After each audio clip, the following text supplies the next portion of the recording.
Tendai opened the door half asleep, but when she saw her brother's children shivering in thin pajamas, their lips pale, their feet bare on the icy ground, she froze. Little Beezy whispered, voice trembling. Auntie, we didn't know where else to go. Daddy said the house isn't ours anymore, and they locked us outside. And in that moment, Tendai realized something monstrous was happening inside her own family. Tendai quickly closed the door behind the children, her heart pounding. Their small bodies were shaking, teeth chattering from the cold, and their tiny feet were red and raw from standing on the frozen ground. She scooped them up one by one, wrapping them tightly in thick blankets she had kept for emergencies. She handed them warm cups of tea, hoping it would help them feel safe, but their eyes stayed wide and scared, refusing to meet hers. She knelt down beside them, her hands trembling slightly as she asked gently, "What happened? Why are you out there like that?" The children glanced at each other, fear written all over their faces. Little Beezy shook her head slowly and whispered, almost breaking, "We're not allowed to tell." Tendai's stomach twisted. That one simple sentence carried a weight she couldn't understand. She had thought she knew her family, that she could trust her own brother, but now a cold, sinking feeling settled deep inside her. There was something wrong, something dark happening behind the walls of her own family home. Tendai held the children closer, trying to calm herself as much as them, but her mind raced. Questions flooded her. Why would her brother hurt his own children? What secret were they forced to keep?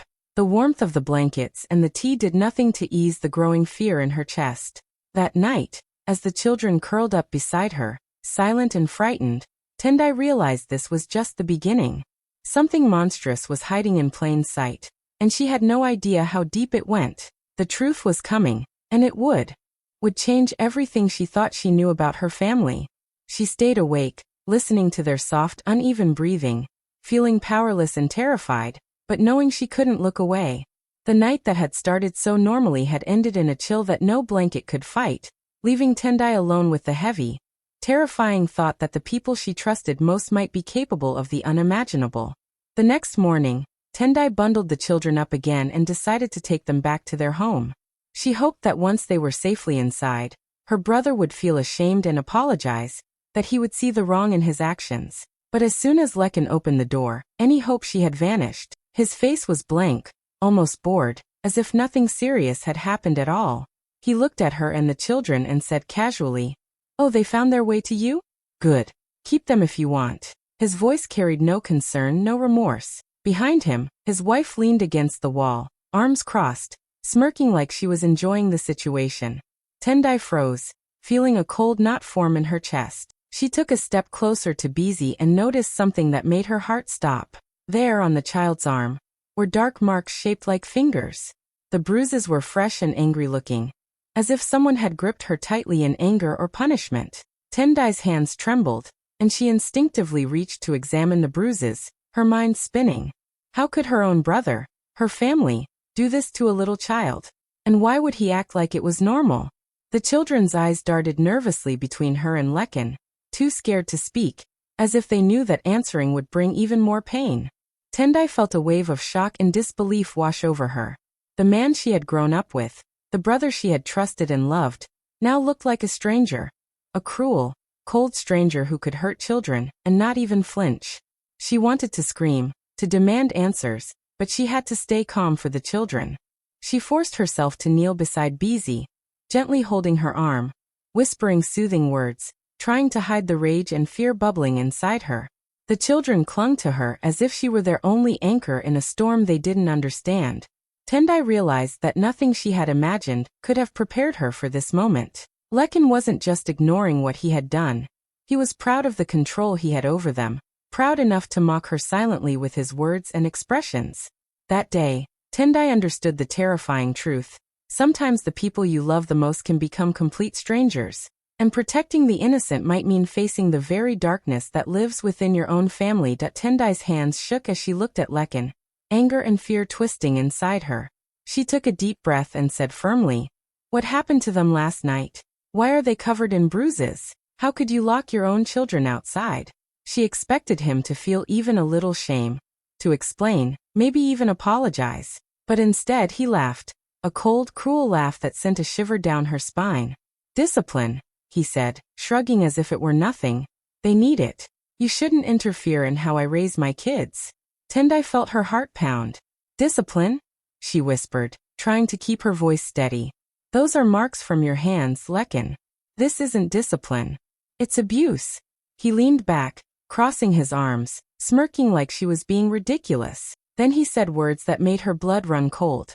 Mind your business or you'll regret it. You're not their mother. Tendai froze. She had heard threats before, but never from her own brother. Never in such a way that made her question her safety. The weight of his words sank in slowly. He was serious. The man she had trusted and grown up with, the one she had thought would always protect her and his children, was now capable of intimidation and cruelty that scared even her. Tendai swallowed hard, trying to steady her voice. I am their aunt. I am family. I cannot just watch you hurt them, she said, but even she realized her words sounded small against the dark authority in his tone. The children huddled closer to her, sensing the tension, their eyes wide and frightened. For the first time, Tendai truly understood what fear meant. Not fear of strangers, not fear of the world outside, but fear of someone whose blood ran in her veins. Lekin had turned into someone unrecognizable, someone dangerous. She felt a shiver run through her body, her mind racing with questions about how far he could go. Could she stop him if he decided to hurt them more? Could she protect the children from someone she had once loved as a brother? Her hands tightened around the children's small shoulders, a sudden determination rising alongside the fear. She would not let them be broken, not by Lekin, not by anyone. But she also understood, with a deep, icy clarity, that protecting them would not be easy. The house felt colder somehow, the walls closer, and Tendai realized she was standing on the edge of a storm she could not yet see, one that involved the people she had always called family. After bringing the children home and making sure they were warm, Tendai sat with them at the small kitchen table, offering soup and bread. Their hands shook as they held their spoons, their faces pale and tired. For a long time, they ate in silence, staring down at their bowls, too scared to speak. Tendai waited patiently, letting them feel safe, letting them know she was not going anywhere. After a while, little Beezy finally looked up, eyes glistening with tears. Auntie, we can tell you now, she whispered, her voice barely audible. Tendai leaned closer, taking her small hands gently in hers, her heart tightening. It's okay, you can tell me everything. Nothing will happen to you here, she said softly. The two children exchanged a nervous glance before the older one, Chima, began in a trembling voice. They locked us outside. Because we didn't do what Daddy told us. We didn't lie. Tendai's stomach sank. Lie about what? She asked, keeping her voice calm, hiding the anger that threatened to rise. The children hesitated, glancing nervously at each other. Finally, Beezy whispered, It's about the money. Daddy said we had to say you took it, that it belonged to him. And he said we had to say bad things about you, that you were trying to steal. Tendai felt a sharp pain in her chest, her hands gripping the edge of the table. Her brother had forced the children to protect his lies, to cover up something wrong he had done. And now the innocent ones were terrified of telling the truth. They said we had to say that, or we wouldn't come inside. We were scared, Auntie, Chima added, his voice breaking. Tendai pulled them close, hugging them tightly. It's not your fault, she whispered, her own voice shaking. You did the right thing by telling me the truth. I promise you, I will protect you. The children clung to her, trembling, their small bodies shaking not just from the cold, but from the fear they had carried in silence. In that moment, Tendai realized the full depth of her brother's betrayal. He had turned his own children into pawns in a dangerous game, using them to lie, to hide his greed, and to try to hurt her. But now, with the truth finally spoken, Tendai felt a spark of power. She knew the path ahead would be difficult, but she also knew one thing. The children were safe with her, and their voices had finally been heard. That night, she stayed awake, holding them close, thinking about the injustice and the courage it took for them to speak.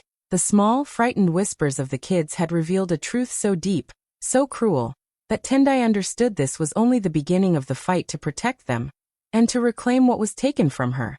Tendai went to her laptop, her hands still shaking from the night's revelations. She opened her bank account, expecting to see her savings untouched, the little nest egg she had been carefully building for years. But as the screen loaded, her heart sank. The account balance was zero. Every single penny she had saved, her emergency fund, the money she had worked so hard for, was gone. She blinked, hoping it was a mistake, refreshing the page over and over, but the numbers never changed. Panic mixed with disbelief. How could this happen? Who would take something she had earned with her own hard work? Her eyes shifted to the children, who were sitting quietly on the couch, still pale and scared. Beezy looked up hesitantly, her small voice barely above a whisper. "Auntie, Daddy said you won't need it," she said. "He said it's his right, because you owe him for raising you." Tendai felt the world tilt beneath her. Her knees weakened, and she sank into the nearest chair, unable to breathe for a moment. Her own brother, the man she had grown up with, the person she had trusted, had stolen from her. Not only that, but he had used the children as lookouts, as spies to make sure she didn't notice until it was too late. Her mind raced. Every smile he had given her, every time she had helped him, every time she had thought he loved and trusted her, now felt like a lie. The betrayal cut deeper than she could have imagined. And the worst part? He had involved the children, turning them into unwilling accomplices, using their fear to cover his crime. Tendai's hands clenched into fists, but she forced herself to stay calm. She looked at Beezy and Chima, her heart aching for them, and whispered, "It's not your fault. You didn't do anything wrong." They nodded, eyes wide, tears brimming. Tendai sat back, trying to process the enormity of what had happened. The anger, the shock, the betrayal, it all collided inside her. She realized that confronting him now without a plan could be dangerous. She needed evidence. She needed a way to take back what was hers and protect the children. Her mind began to work slowly, carefully, thinking about what steps to take. But one thing was crystal clear. Lekin had crossed a line he could never take back. He had stolen her hard-earned money, manipulated the children, and revealed his true self. Tendai felt a surge of determination rise through the fear. He had underestimated her, underestimated what she was capable of. And now, she knew exactly what she had to do. The betrayal was complete, but Tendai would not let it destroy her, or the children she had sworn to protect. Tendai sat at her kitchen table late into the night, the children asleep in the next room, their soft breathing a reminder of why she had to be careful. She knew confronting Lekin without proof would be dangerous. He was unpredictable, and she could not risk the children's safety. So instead of storming over and accusing him, she began to quietly gather evidence, methodically, step by step. First, she went through her bank records, printing every transaction she could find, marking the ones that showed money disappearing without explanation. Each line of numbers, each transfer that wasn't hers, made her stomach tighten, but also fueled her resolve. She then checked her messages, and there it was, texts and emails Lekin had sent, pretending to be her, covering his tracks, trying to make it look like she had authorized withdrawals she never did. Her hands shook as she read them, but she stayed calm. She also found old voice notes she had saved on her phone. Lekin's voice was clear in them, talking casually about taking what belongs to him, and how she supposedly owed him for raising her. Hearing it in his own words sent a shiver down her spine, but it was exactly what she needed. Finally, she turned to the children. She explained gently that they could help by telling the truth, recording what had happened to them in their own words. At first, they were nervous, scared of saying something wrong. But Tendai reassured them, hugging them close and whispering that no one could hurt them here, that she would protect them. Slowly, they spoke, their voices quiet but steady, describing the nights they had been locked out, the bruises, and everything they had been forced to say. Tendai listened carefully, making sure every word was recorded clearly. As she sat back and looked over the files, the recordings, the documents, and the printed messages, a sense of clarity filled her. She was not doing this for revenge, she reminded herself. She was not trying to humiliate her brother, or hurt him for her own satisfaction. She was doing this for justice, for herself, for the children, for the truth. Lekin had crossed a line that could not be ignored, and now she had a way to show it without putting anyone at risk. Every piece of evidence was another step toward protecting the children, reclaiming what had been stolen, and finally making her brother face the consequences of his actions. Tendai felt a quiet determination settle in her chest. She was no longer just reacting to fear and betrayal. She was preparing. And when the time came, There would be no escaping the truth that it was late when the sound of banging on the door shattered the quiet of Tendai's home. Lekin was standing there, red-faced and furious, shouting her name, demanding the children back.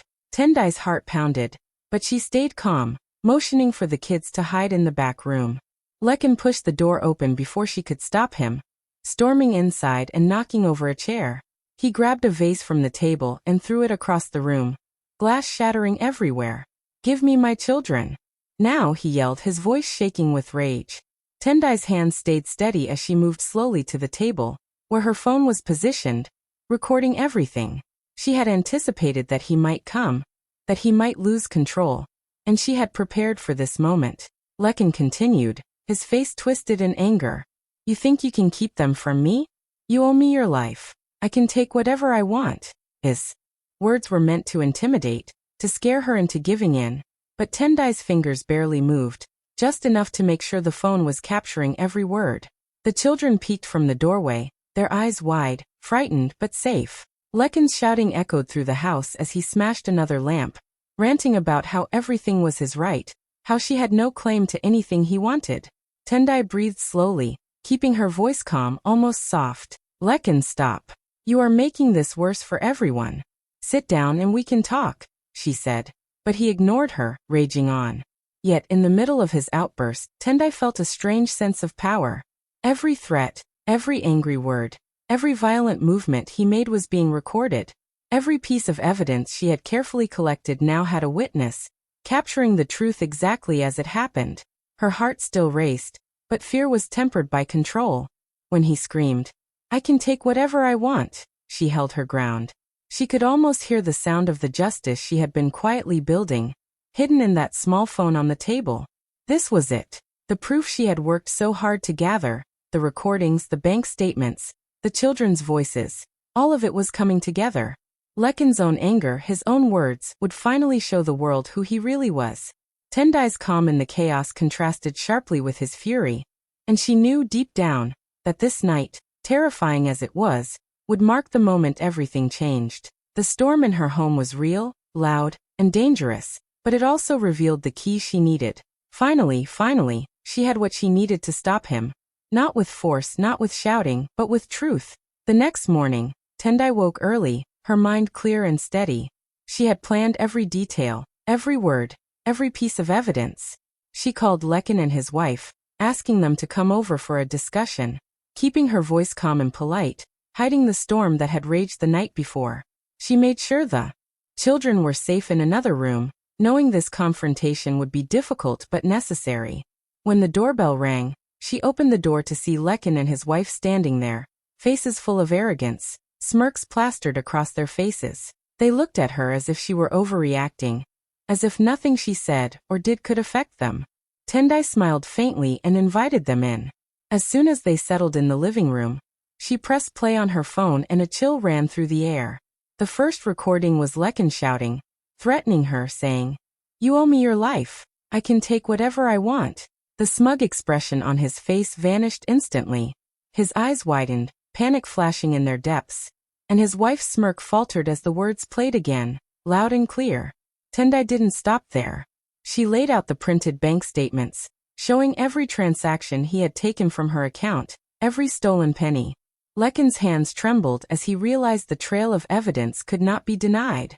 Then she played the children's recordings, their small voices telling the truth about being locked outside, about being forced to lie, about the bruises on Beezy's arms. The room felt heavy with tension, silence pressing down like a physical weight. For the first time, Lekin saw clearly that he was trapped. There was no bluffing, no excuses, no smirking or threats that could cover this up. Tendai looked at him calmly, her heart steady but her eyes sharp, letting him feel the full weight of his actions reflected in the evidence. His wife's face turned pale, lips trembling, as she realized the scale of what had been done and how undeniable the proof was. Lekin, usually so confident and domineering, looked small and powerless, swallowed by the reality of his own mistakes. Tendai's voice broke the silence softly, firm but controlled. "This is everything. Every word, every action.